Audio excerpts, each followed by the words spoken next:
ఒరే అన్న bad boy. ఏం చేస్తున్నా? బొమ్మేస్తావా? ఎట్లాగా నోటితోనా?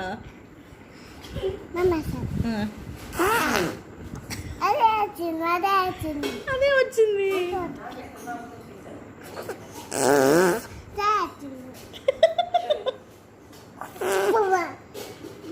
గబ్బోడా.